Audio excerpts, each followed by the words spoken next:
It's always a pleasure to introduce people like my next guest. She is young, energetic, and if I may say so, dynamic individual from Hyderabad, India, with a very promising company. Anu Acharya. That's right. Welcome. Thank you very much. Let us start with your company and what you do. Sure. So I am the founder and CEO of a company called Ocimum Biosolutions, and we are a genomics outsourcing company. And essentially, what we are doing is we are helping a lot of the pharma, biotech, and academia use the genomics infrastructure that we have created, which is a combination of software services as well as the analytics that follow, which are a lot of statistics, to be able to create a lot of results that are useful in their discovery, in diagnostics, and in other development purposes. So. If I expand the question to your particular segment of vertical, where do you stand, and are there any challenges that you see that you think you're particularly inclined to overcome?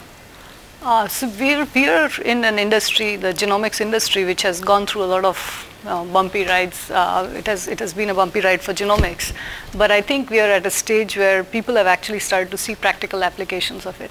And I think a lot of it is driven from the fact that people are moving towards personalized medicine. People are looking at companion diagnostics for diseases like cancer and other things. So there is a lot of real application, if I may say so, in not just the pharmaceutical, but also in the food and as well as renewable energy and other sources. So since 2000, I think there was a lot of hype, and then it went down, and now I think people have started to see a real value in this whole industry.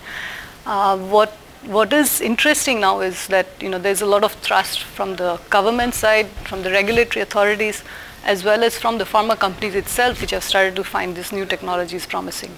So it is very exciting. The challenges obviously are that you do want the technology to be cheap enough that it makes it viable, but at the same time you don't want it to become so cheap that your viability is in question. So I guess we are at a stage in life where there's a lot of money that is going into further development of this technology. So what you saw 2 years ago is probably not the same that you see today, which is both a good thing and a bad thing. But what we have tried to do is to say, if you look at a world that is 2 years or 5 years later, you will see that the world will be very different. There will be a lot more individual collaborators. There will be a lot more networking of academia, your pharmaceutical companies, non-profits, and others. But all of them will still need an infrastructure where they can do their research work. And I think that has been our goal, to say, how do you create something that if today I can find somebody who has great promise in doing some R&D, whose work will be of interest to a pharmaceutical company, they can come to us, and we can be like their place where they can get their experiments done, they can get their results analyzed, and that results can then be transmitted. So I think it's a great way, and if we look a little bit further in the future, you'll see that there is a lot of promise that this field will bring us. I must ask you, while we are at this IIT Alumni Conference, and you are an IIT alumni yourself, there is great hope and expectations attached with individuals like you come out of these great institutions. Where do you think you crossed the bridge from being a good student to being a good researcher, and most importantly, to becoming an entrepreneur? So I guess you made a lot of assumptions there.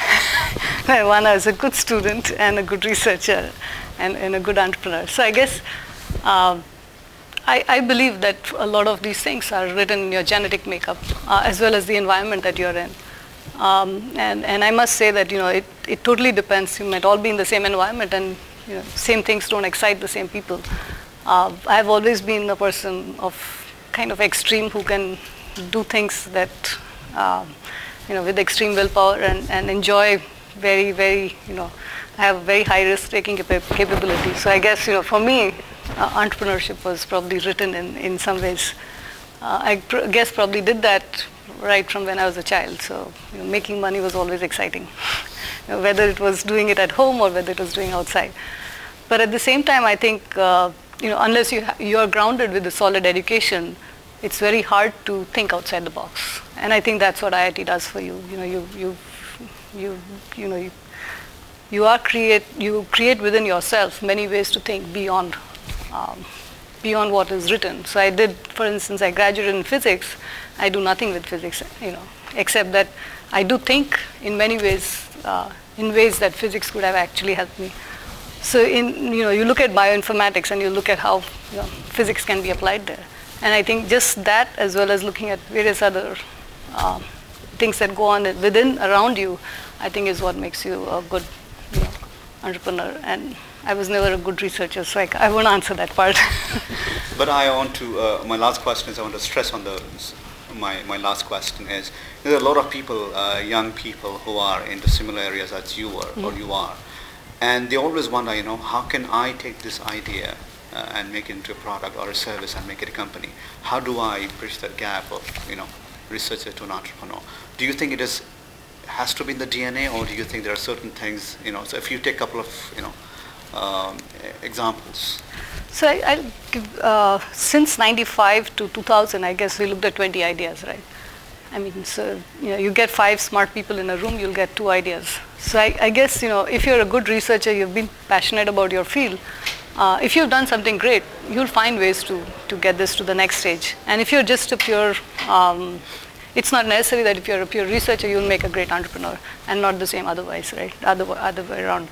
But I think that if you have the passion to do it, you will find people who will fund your idea, and you will then have to get all the right kind of skills to form your core team, because you will never be able to do everything alone. So if you are, for instance, in our founding team, we had a researcher, and we had a finance guy, and it was me. So it was a combination of all of us that made the team. So I think that is where a lot of people forget that it's not just my idea, or it's not just a particular invention that I have, but you need the money, and you need people who can sell. I think if you can't sell, then you might have a great idea, and that's what it'll be. So I think you don't have to have everything yourself. You create a great team, and I think you go forward. But it's always challenging. I think for a lot of people, I guess it is, getting the money in place. So for us, we did very, very creative things. When we were a startup, we were bootstrapped for about 5 years. And we did, various things. We couldn't find talent. We did some amount of training. Then we sold certain licensed products. So we moved from a stage where we were a product selling company to being a solution selling company, to being moving more towards partnering with large pharma and other biotechs. So I guess it is, there are many stages, but I think there's one thing that is very, very critical, is that you have to have the passion to do it, and you have to be very, very persistent, because there are many times that you might feel, this is it, why am I doing this? But you'll have to believe in yourself hard enough to be able to get through that. So. Anu, thank you so much. Sure, thank you.